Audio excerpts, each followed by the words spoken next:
जय श्री माता जी। हे आदिशक्ति माँ, हे देवी, हे महामाया, कृपा करके ये ध्यान और मेडिटेशन के मंच पर पधारिए और सभी संतों को, सभी शुद्धात्मा को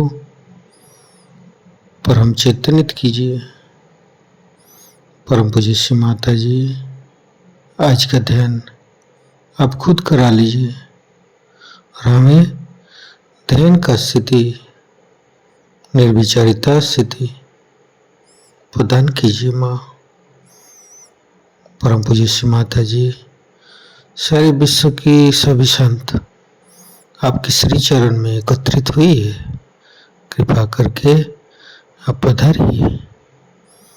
परम पूज्य श्री माता जी, आपके श्री चरण कमल पर कोटि कोटि नमन। कुंडली उठा के बंधन लेंगे।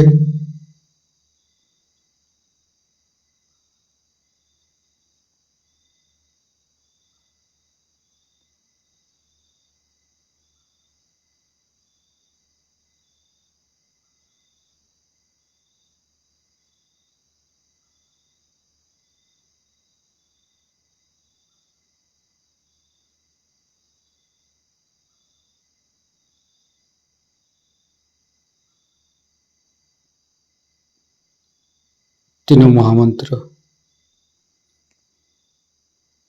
ओम तमेव साक्षात् श्री महालक्ष्मी महासरस्वती महाकाली त्रिगुणात्मिका कुंडली साक्षात् श्री आदिशक्ति माता जी श्री निर्मला देवी नमो नमः। ओम तमेव साक्षात् श्री कल्की साक्षात् श्री आदिशक्ति माता जी श्री निर्मला देवी नमो नमः।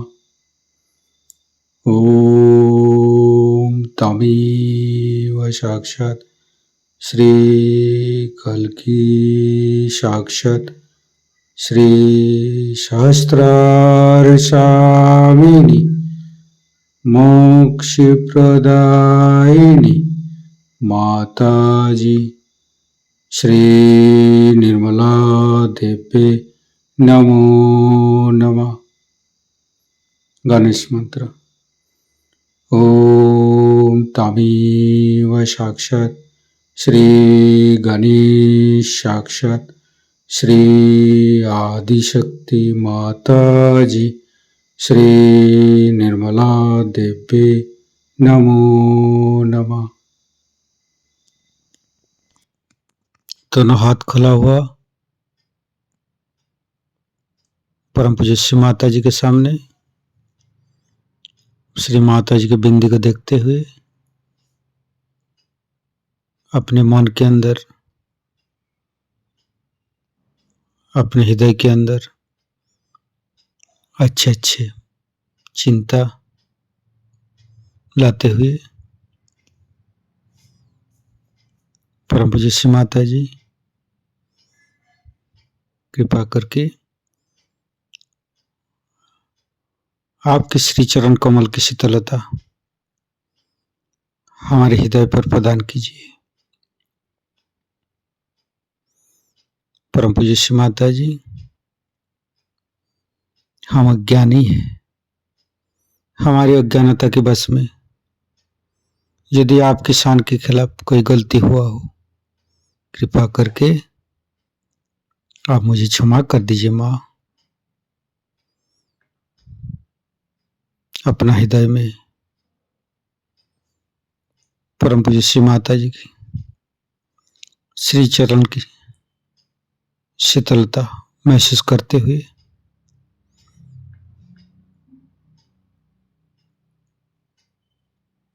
धीरे धीरे चित्त को मूलाधार चक्र पर परम पूज्य श्री माता जी, आप ही तो प्रभु गणेश है। कृपा करके हमारे शरीर के अंदर तीनों नाड़ी सातों चक्र में समस्त दोषों को, समस्त रोगों को दूर कीजिए। हे प्रभु गणेश, कृपा करके आप हमारे अंदर आइए।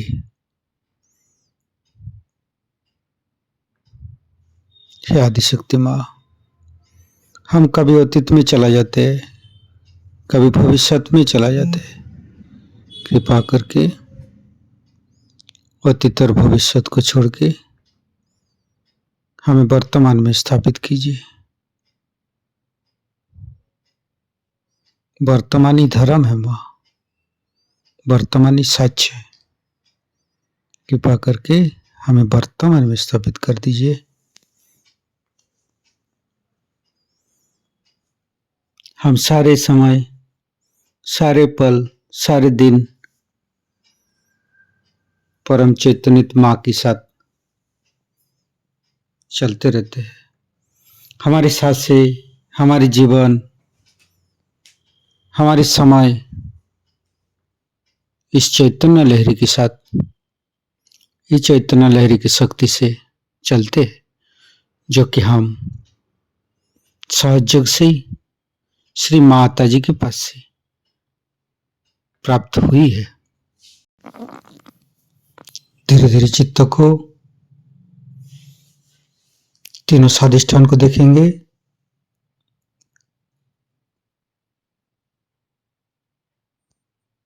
तीनों नाभि, लेफ्ट नाभि,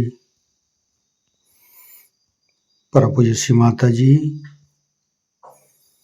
कृपा करके आप गृहलक्ष्मी जी के रूप में हमारे लेफ्ट नाभि पर आइए और समस्त दोषों को, समस्त रोगों को दूर कीजिए। लेफ्ट नाभि को सहस्त्रार के साथ जोड़ेंगे।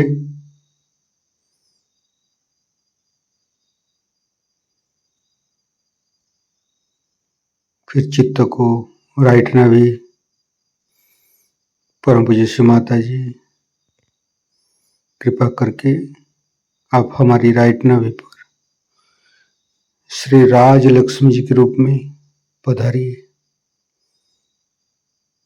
समस्त दोषों को, समस्त रोगों को दूर कीजिए।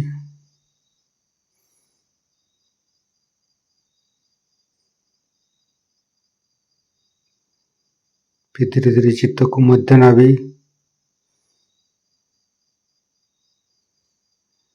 परम पूज्य श्री माता जी,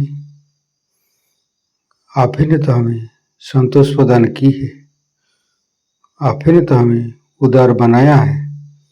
कृपा करके लक्ष्मी नारायण जी के रूप में हमारे मध्य नाभि पर आइए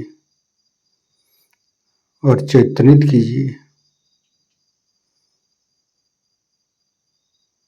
फिर धीरे धीरे चित्त को सहस्त्रार के साथ जुड़ेंगे।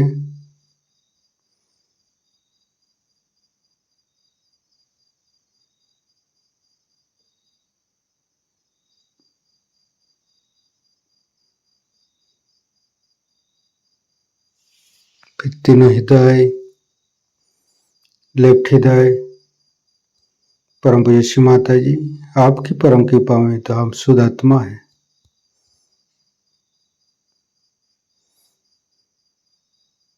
फिर राइट हृदय, फिर मध्य हृदय,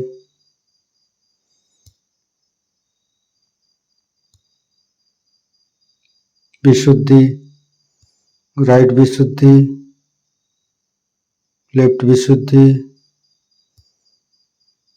परम पूज्य श्री माता जी, आपकी परम कृपा में हम संपूर्ण निर्दोष है माँ। मध्य विशुद्धि, फ्रंट आज्ञा, बैक आज्ञा, सहस्त्रार। परम पूज्य श्री माता जी, हमारे अंदर अहंकार पति अहंकार को दूर करके हमारे सहस्त्रार पर आइए, समस्त ब्रह्मरंध को खोल दीजिए।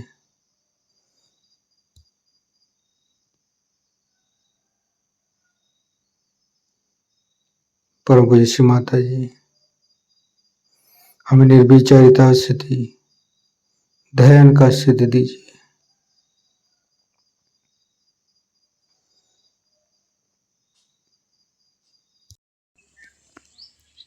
सहस्त्रार के साथ एक एक चक्र को जोड़ेंगे। मूलाधार, स्वादिष्ठान, नाभि, हृदय, विशुद्धि, आज्ञा, संपूर्ण चित्त सहस्त्रार पर रखेंगे। परम पूज्य श्री माता जी, हमारे ऊपर ऐसी कृपा कीजिए ताकि आपकी वाणी को हम सहस्त्रार से ग्रहण कर सके। संपूर्ण चित्त सहस्त्रार पर परम पूज्य श्री माता जी को अमृत बनी हम सहस्त्रार से ग्रहण करेंगे।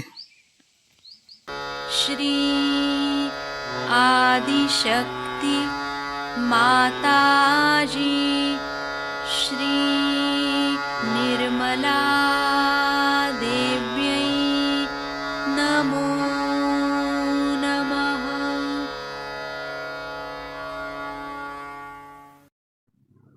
जय श्री माता जी। दोनों हाथ माँ के सामने हृदय में श्री माता जी को नमन करते हुए, परम पूजनीय श्री माता जी, कृपा करके हम सभी के हृदय में अपना प्रेम भर दीजिए। बार बार प्रार्थना श्री माता जी, कृपा करके हमारे हृदय में अपना प्रेम भर दीजिए। श्री माता जी, हम सबको क्षमा कर दीजिए, हम सभी अज्ञानी हैं। श्री माता जी, हमारे इस हृदय को अपने रहने के योग्य बनाइए। पूरा चित्त बीचों बीच हृदय में माँ की छवि को देखेंगे। मातृरूपेण संस्थिता या देवी सर्वभूतेषु मातृरूपेण संस्थिता नमस्तस्यै नमस्तस्यै नमस्तस्यै नमो नमः। दोनों हाथों पे परम चैतन्य अनुभव करते हुए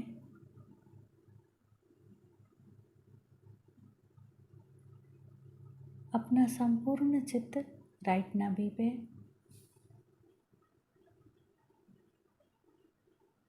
श्री माता जी से प्रार्थना। श्री माता जी, आप ही तो हमारे अंदर अंतःस्थित महान सम्मान है। आप ही हमारे धन तथा परिवार संबंधी समस्याओं का समाधान करते हैं। आप ही हमारे कुशल क्षेम का भी ध्यान रखते हैं। श्री माता जी, आपको कोटि कोटि नमन। माँ के श्री चरण कमलों को राइट नाभि पे देखेंगे। श्री माता जी, अपने श्री चरणों की शीतलता हमारे लीवर पे प्रदान कीजिए। श्री माता जी, कृपा करके अपने श्री चरणों की शीतलता हमारे लीवर पे प्रदान कीजिए।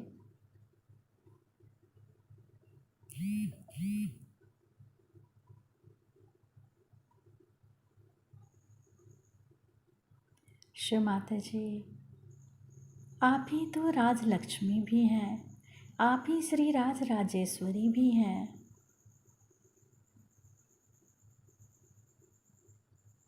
कृपा करके हमारे राइट नाभि में इन तत्वों को जागृत कर दीजिए। अपने चित्त को वहाँ राइट नाभि पे घुमाएंगे क्लॉकवाइज।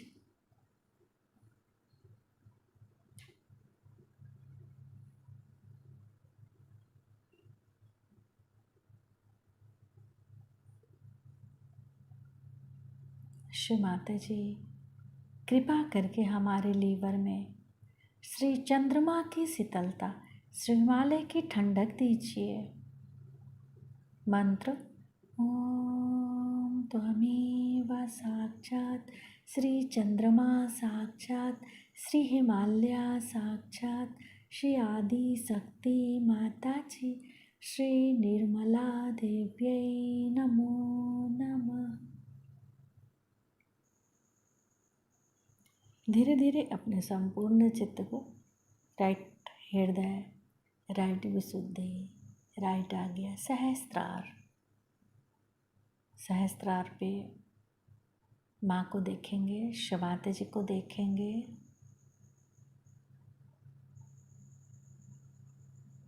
श्री निर्विचारिता मंत्र ओम त्वमेव साक्षात् श्री निर्विचारिता साक्षात् श्री आदि शक्ति माता जी श्री निर्मला देव्यै नमो नमः। कल मैंने आपसे बताया था, सबको सुनाई दे रहा है या नहीं? पीछे तक सुनाई दे रहा है? आपसे मैंने ये बताया था कि मनुष्य का शरीर, उसका मन, उसकी बुद्धि आदि, उसका जितना भी पूरा व्यक्तित्व है, उसकी जितनी पर्सनालिटी है, वो सब कुछ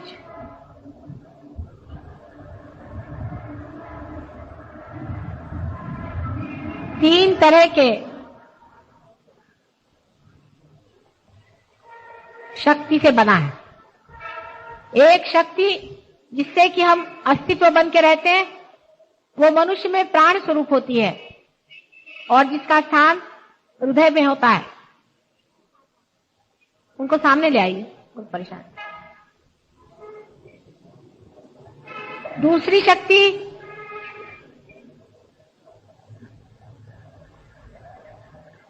जो कि हमारे पेट में होती है, जिसके कारण हमारी आज मनुष्य दशा तक उत्क्रांति हुई है, वो है धर्म। और तीसरी शक्ति जो एक चेतनामय है, जिसे हमें बुद्धि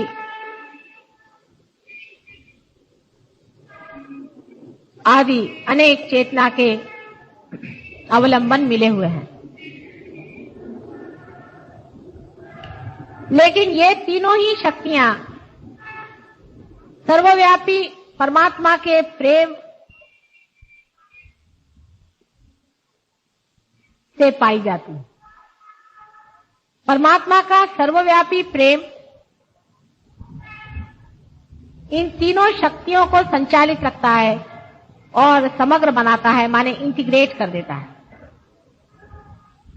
जैसे कि जड़ वस्तु में भी जो आपको वाइब्रेशंस दिखाई देते हैं, जिन्हें इलेक्ट्रोमैग्नेटिक वाइब्रेशंस कहते हैं, वो भी उसी स्थिति स्वरूप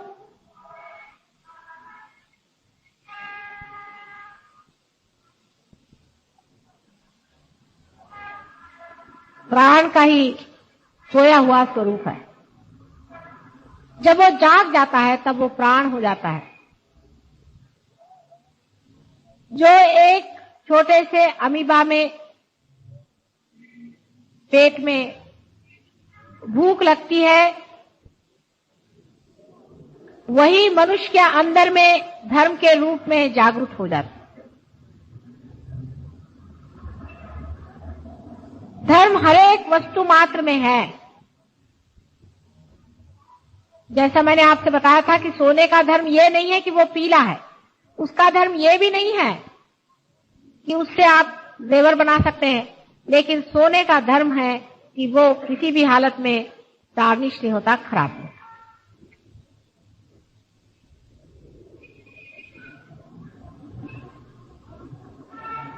अब जो तीसरी चीज है चेतना, वो मनुष्य के मस्तिष्क में सबसे अधिकतर प्रगल्भ है, डेवलप्ड है। मनुष्य पूरी तरह से इन 3 शक्तियों में पूर्णतया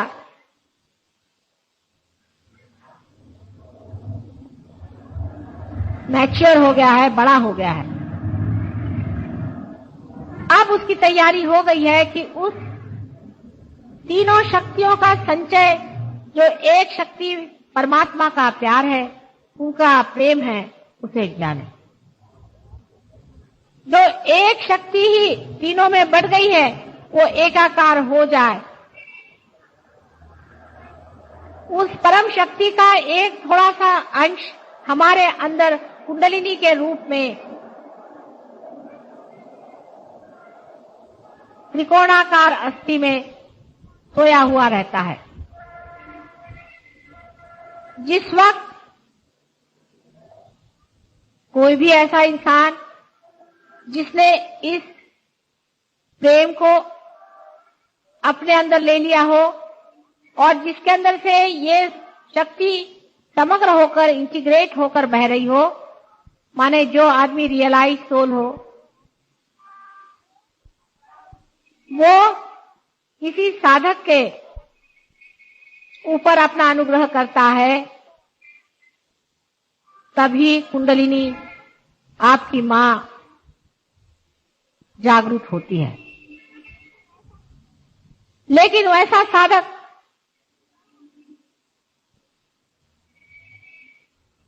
कल सोचे कि नहीं, मैं ही अपनी कुंडलिनी जागृत करूंगा, तो वैसी ही बात हुई है कि जो गाड़ी चलाना नहीं चाहता है, जानता है वो मोटर चला रहा है।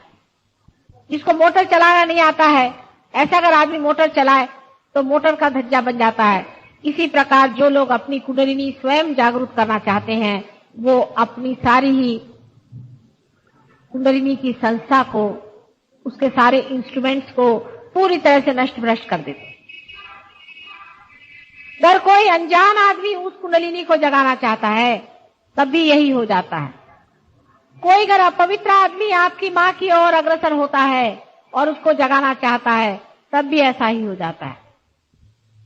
और अगर कोई आदमी पैसे के लिए, आपको लूटने के लिए, आपको बेवकूफ बना करके आपके कुंडलिनी पर हाथ डालता है, तब भी यही काम हो जाता है। वही इंसान जो परमात्मा के उस सर्वव्यापी प्रेम की शक्ति से पूरी तरह से प्लावित हो, जिसके अंदर सामूहिक चेतना पूरी तरह से बह रही हो,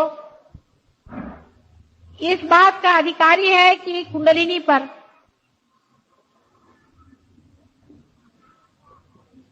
आमंत्रण का आरोप करें। कुंडलिनी का आमंत्रण ऐसे वैसे आदमी भेज नहीं सकते, और जो इस तरह के भद्दे प्रयत्न करते हैं, वो बड़े भारी पाप के भागीदार हो जाते हैं। जो दूसरों की कुंडलिनी को नष्ट कर देते हैं, उनकी स्वयं ही कुंडलिनी जन्म जन्मांतर के लिए भ्रष्ट हो जाती है और वो कीड़े मकोड़े के जन्म लेते हैं। इसलिए कुंडलिनी के साथ खेलने का साहस कभी न करें। बाकी सब चीजों में ठीक है, आप स्मगलिंग करिए, चोरी करिए, दुनिया भर की बातें करिए, कोई हर्ज नहीं, लेकिन आप कुंडलिनी के मामले में मेहरबानी से दूर रहिए। कुंडलिनी को जागृत करने का अधिकार परमात्मा के सिवाय और कोई नहीं दे सकता। जब तक स्वयं परमात्मा की शक्ति ही इसका अधिकार आपको न दे, तब तक आपके पास ये अधिकार नहीं है कि आप इसकी कॉलेज में जाकर डिग्री ले लें और कहें कि हम कुंडलिनी को जागरूक कर सकते हैं। इस तरह के झूठे बहुत से लोग आजकल संसार में दिखाई दे रहे हैं, और वो जान नहीं रहे हैं कि हम कितना बड़ा घोर, अत्यंत भयंकर पाप कर रहे हैं। कुंडलिनी का काम अत्यंत कुशलता पूर्वक करना पड़ता है। इतना ही नहीं, अत्यंत प्रेम पूर्वक करना पड़ता है, और सबसे बड़ी बात है कि वो प्रेम भी अत्यंत पवित्र होना पड़ता है। पवित्रता ये धर्म के रोम रोम में छाई हुई शक्ति है।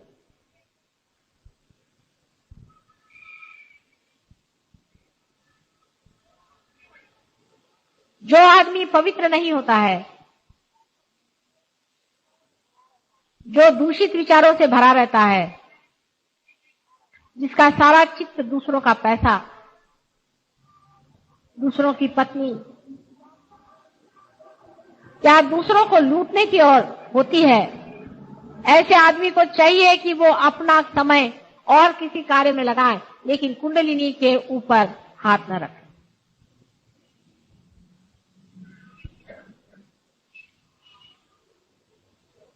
कुंडलिनी जितनी सौम्य है, जितनी कृपालिनी है, जितनी वरदायिनी है, जितनी मातृ हृदय से प्लावित है, उतने ही उसको संभालने वाले गण देती जो कि उसकी रक्षा करते हैं वो प्रखर और तेजोमय है। किसी भी प्रकार का खेल जब कुंडलिनी के साथ होता है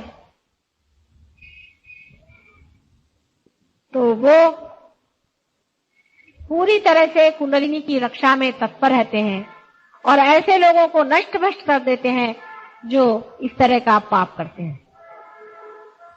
सबसे महान पाप, सबसे बड़ा पाप संसार में यही है कि किसी भी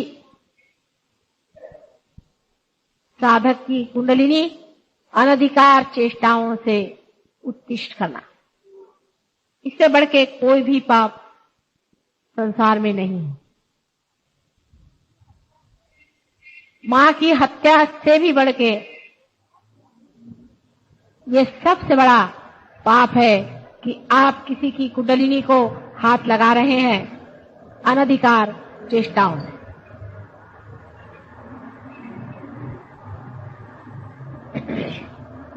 परमात्मा ने ये सारी सृष्टि अपने प्रेम में बनाई है और उसे पवित्रता से भरा हुआ है। ये सारी सृष्टि अत्यंत पवित्र है।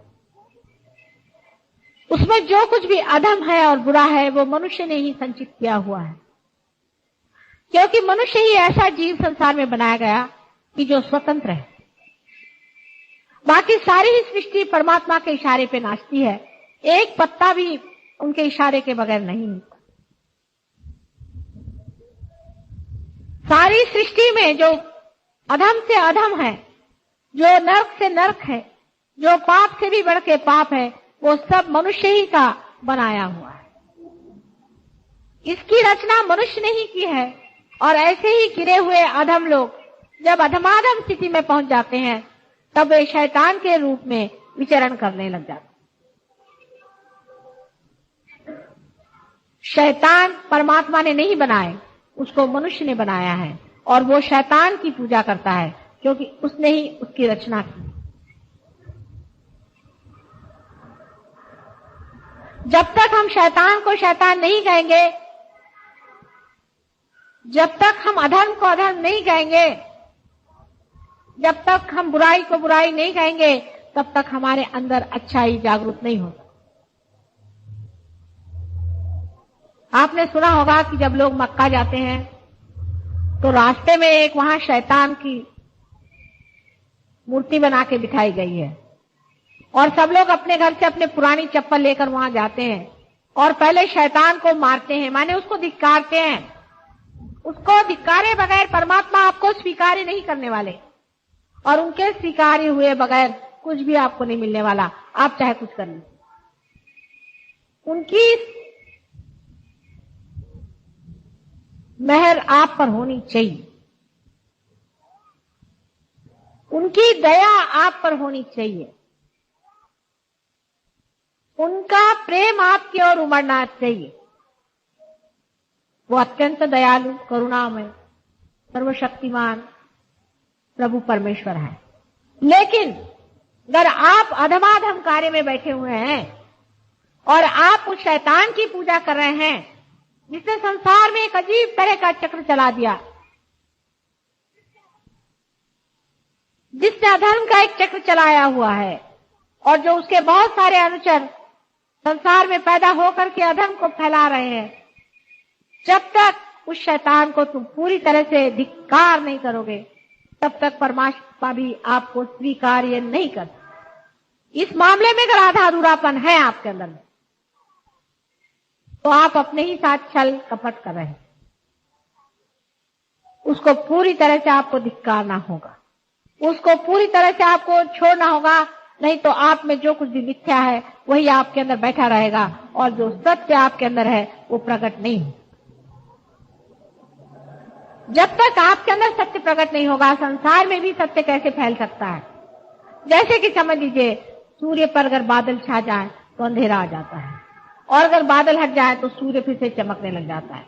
इसी प्रकार मनुष्य ने ही अत्यंत अधम कार्य करके जो शैतान तैयार किया हुआ है, उस शैतान के बादल आज भी संसार के ऊपर इतनी बुरी तरह से मंडरा रहे हैं कि हो सकता है कि अगर सहज योग पूरी तरह से न पनप पाया तो वो दिन दूर नहीं जबकि हम लोगों का सबका ही सर्वनाश हो जाए और अंधकार के गर्त में हम डूब जाएंगे। उस अंधकार में भी सहज योग में जिन जीवों ने परम कार्य किए हुए हैं वो सितारों जैसे चमकेंगे, तारों जैसे उनकी महिमा हो।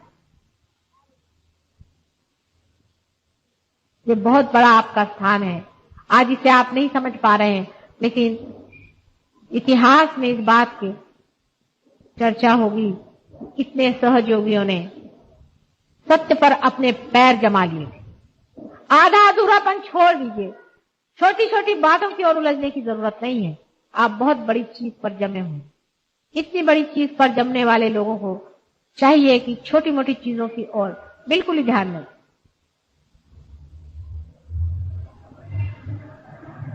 आपके अंदर की शक्ति भी आपके स्वयं तैयारी पर ही प्रवाहित होती है। अगर आपकी तैयारी कम हो तो वो शक्ति भी थोड़ा हल्का ही अपना जोर दिखाएगी, लेकिन अगर आपकी तैयारी पूरी तरह से है और शैतान को पूरी तरह से नाही और धिक्कार करने की आपके अंदर शक्ति है तो आप ही में से बहुत बड़े बड़े संत और गुरुजन निकलने वाले हैं। और एक बड़ी भारी पीढ़ी आज जन्म ले रही है। एक 5 साल के बच्चों से लेकर के आज ऐसे नवोदित बहुत से बड़े बड़े जीवों ने एकदम से संसार में जन्म ले लिया है, जैसे कि ऊपर ही से कहीं से सारा की सारा उनका पूरा तबका टैका ही उतर आया। बहुत से बच्चे मैं देखती हूँ कि वो पार ही पैदा हो गए, पर नींव के पत्थर तो आप ही हैं। सहयोग के नींव के पत्थर आप लोग हैं।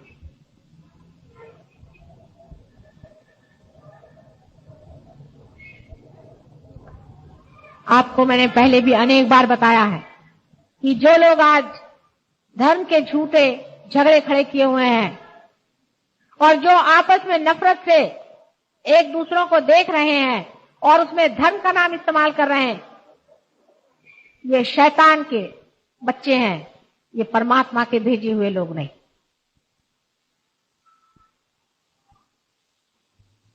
परमात्मा ने कभी भी द्वेष और दुष्टता को मान्यता नहीं दी है, लेकिन उसका खंडन किया है, उनका संहार किया।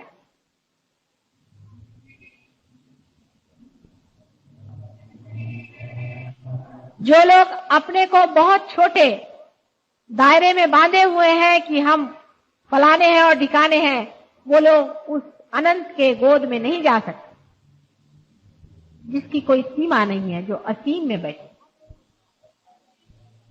अपनी सीमाएं आपको तोड़नी पड़ेंगी जो आपने मूर्खता से बांधी।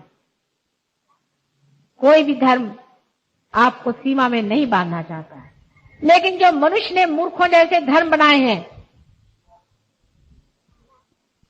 उसका तो कोई इलाज ही नहीं कर सकते। वास्तविक 2 ही धर्म संसार में है, एक है धर्म और दूसरा है अधर्म। तीसरा कोई धर्म है ही नहीं। एक है धर्म जिसे धारणा अंदर होती है और दूसरा है अधर्म। जितने बड़े बड़े गुरुजन हो गए हैं सब धर्म के लिए लड़े और उस वक्त में जो अधर्म में थे उनसे लड़ते रहे। फिर उसका नाम मुसलमान कहिए, चाहे उनका नाम आप हिंदू कहिए, चाहे उनका नाम आप क्रिश्चियन कहिए, लेकिन उनके जितने भी फॉलोअर थे, अनुयायी थे, उन लोगों में वो सत्यता नहीं थी। उन्होंने अपने छोटे छोटे ग्रुप बना लिए और अधर्म के 2 झगड़े होने लगे। एक अधर्म से दूसरा अधर्म लड़ने लगा। धर्म में झगड़ा कोई नहीं होता है, धर्म में कलह नहीं होता है, धर्म सब एक है। सबके अंदर एक है, सब में एक ही बैठता है, उसमें कोई आर्ग्यूमेंट नहीं होता है। जब आप लोग सबके और हाथ करके खड़े होते हैं तो सभी के सब बताएंगे कि माँ इस आदमी से हमें यहाँ जलन आ रही है, माने उसके आज्ञा चक्र पकड़ा हुआ है, सब के सब बताएंगे। एक फर्क नहीं बताएगा, दूसरा फर्क नहीं बताएगा। जो कोई भी इस हॉल के इस छत को देखेगा तो यही बताएगा कि ये छत सफेद रंग का है, दूसरा रंग नहीं बता सकता। जब आप हंसेंगे तो एक ही ढंग से हंसते हैं, और जब रोएंगे तो आपके आंख से आंसू आएंगे और एक ही ढंग से आप रोएंगे। उससे भी कितना अधिक धर्म का अपना स्वरूप है जो कि व्यापक है और सबके अंदर एक जैसा है। उस धर्म में झगड़ा होना संभव ही नहीं हो सकता, कलह होना संभव ही नहीं हो सकता। कलह जहां आया समझ लीजिए कि एक अधर्म दूसरे अधर्म से लड़ रहा है। धर्म कभी धर्म के साथ लड़ नहीं सकता। जो आदमी अपने को धार्मिक कह करके और दूसरे को भी कहता है कि आप भी धार्मिक हम भी धार्मिक लेकिन लड़ लें, वो धर्म को जानता नहीं।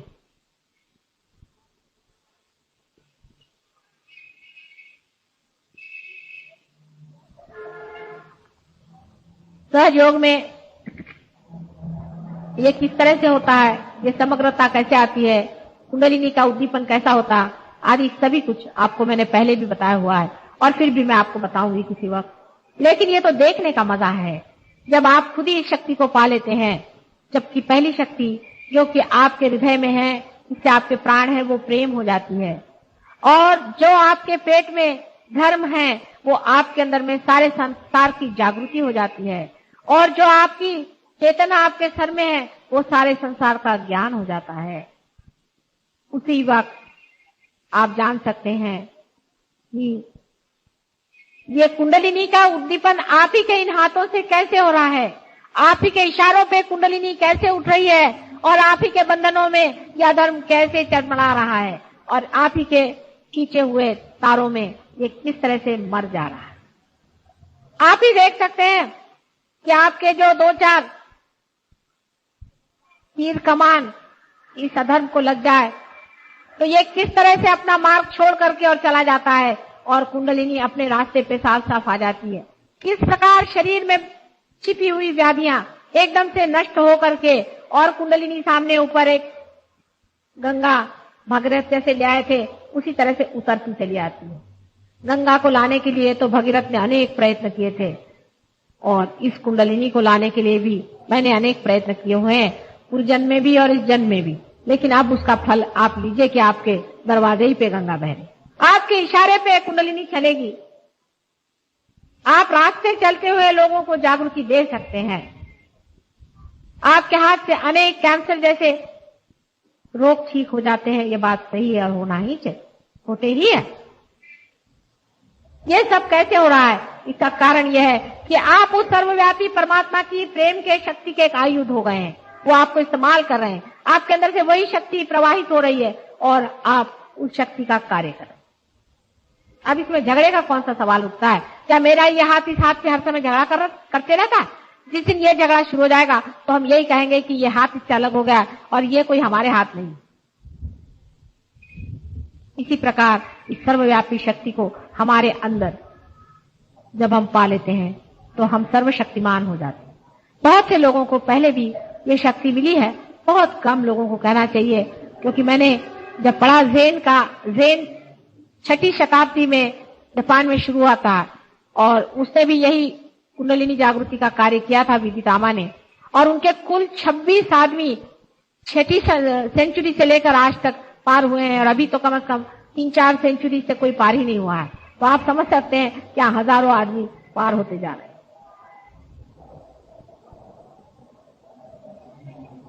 बहुतों को हुआ है, किसी को नहीं भी होता है, लेकिन हो ही जाता है। आज तक ऐसा कोई नहीं कि वो आता रहे और उसको न हुआ। जो भी आया, जो यहाँ बैठा, उसे पाने का प्रयत्न किया, सब लोग पार हो गए। ऐसा हमें आज तक कोई मालूम नहीं है जो पार नहीं हुआ। लेकिन एक चीज जरूर तैयार करके आना चाहिए कि शैतान को आपको जूते मारने पड़ेंगे, शैतान को आपको पहचानना पड़ेगा, उसको आपको छुट्टी देनी पड़ेगी, उसको अपने हृदय से निकाल देना पड़ेगा। और कौन शैतान है और कौन परमात्मा है, इसकी पहचान इन्हीं चैतन्य लहरियों से हो सकती है। और अगर आपके पास ये नहीं है तो जिनके पास है उनकी बात सुनिए, जो इसको जानते हैं उनकी बात सुनिए, जिन्होंने इसे पड़ताला है उनकी बात सुनिए, और इसी प्रकार आप जान सकेंगे कि कौन शैतान है और कौन धर्मात्मा है, कौन असली गुरु है और कौन नकली है। संसार में जैसे असली फूल होते हैं ऐसे प्लास्टिक के भी फूल होते हैं, लेकिन उसकी पहचान आपके आंख से, नाक से, मुंह से, हर एक चीज से हो सकती है। ये प्लास्टिक का फूल है कि ये आपके सच्ची फूल है। लेकिन धर्म को जानने के लिए सिर्फ आपको वाइब्रेशन चाहिए, उसके बगैर आप जान ही नहीं सकेंगे कि आदमी पाखंडी है कि झूठा है कि अधर्मी है कि राक्षस है।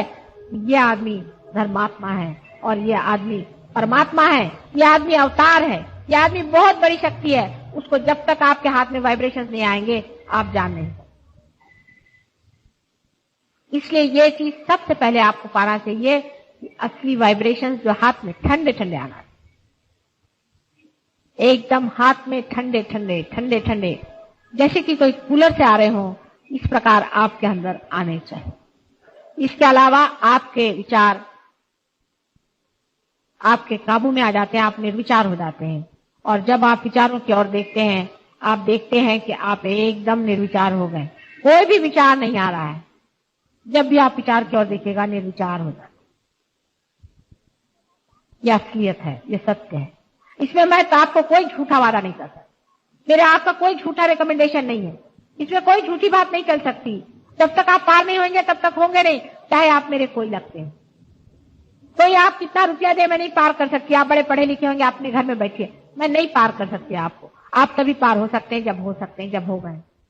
कोई भी हो आप, मैं मजबूर हूं, मैं आपको ऐसा झूठा सर्टिफिकेट नहीं दे सकता। इसमें झूठ नहीं चल सकता, किसी भी तरह का झूठ नहीं चल सकता। ये सच्चाई होनी चाहिए, आपको खुद अनुभव होना चाहिए, आपके अंदर दिखाई देना चाहिए, और आपके हाथ से इसका बहता हुआ प्रवाह दूसरों को भी जागरूक करना चाहिए, तभी आप पार हो गए। हाँ, मैं आपको धो मांझ के साफ कर दूंगी, आपको प्यार से साफ कर दूंगी, आपके कुंडलिनी को समझा दूंगी, सब कुछ कर लूंगी, लेकिन यह होना पड़ेगा। जिनके नहीं होता है वो दुनिया भर का पाखंड रखते हैं और दुनिया भर की चीजें करते हैं और बातें बनाते हैं, उसकी मुझे परवाह नहीं है। लेकिन तुम लोग उसकी परवाह ना करो और अपना ही कल्याण साधो, अपना मंगल साधो, अपने को सत्य के रास्ते पे रखो। चाहे 2-4 लोग कम हो, चाहे 1000 लोग ज्यादा हो, इससे फर्क नहीं पड़ता।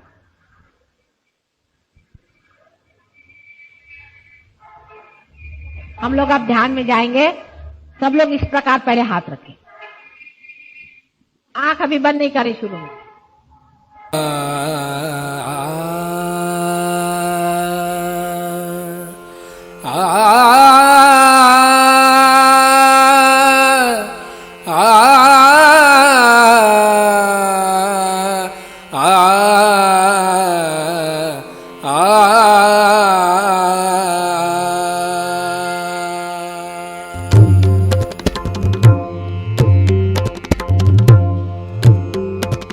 नमो नमो श्री निर्मल माता, नमो नमो श्री निर्मल माता, नमो नमो श्री निर्मल माता।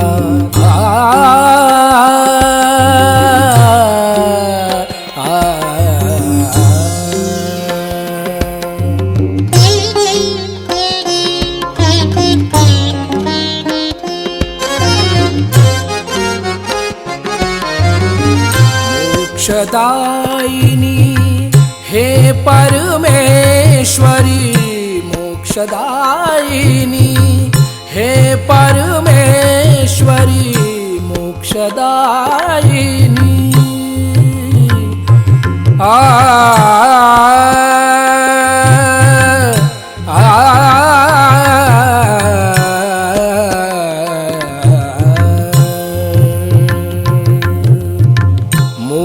मोक्षदायिनी हे परमेश्वरी, हृदय निवासिनी नमो नमः, हृदय निवासिनी नमो नमः।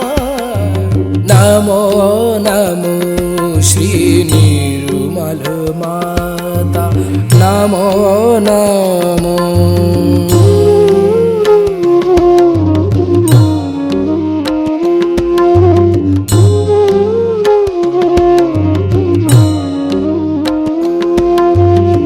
सहस्त्र कमल पर तुझको पाया सहस्त्र कमल पर तुझको पाया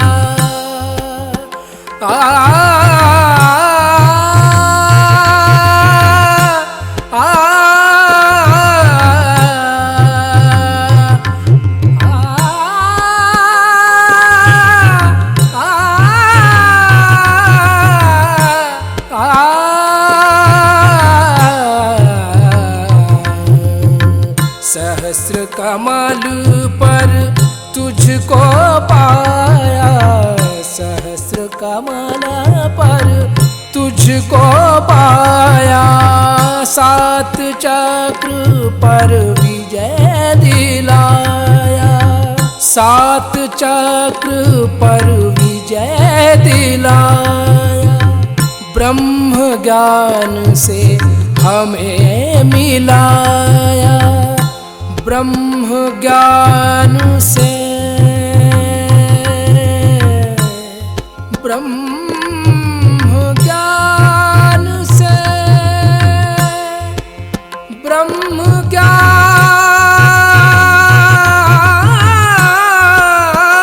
से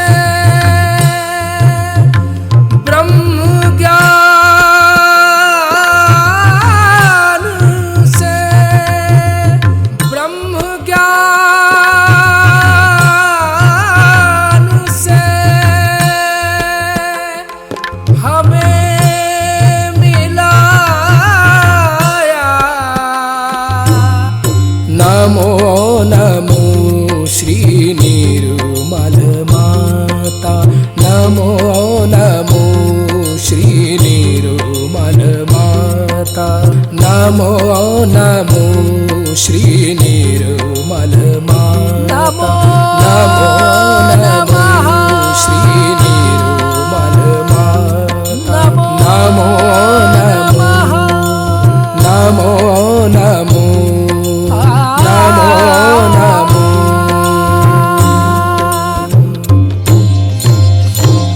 ॐ त्वमेव साक्षात् श्री सहस्रार स्वामिनी मोक्ष प्रदायिनी माताजी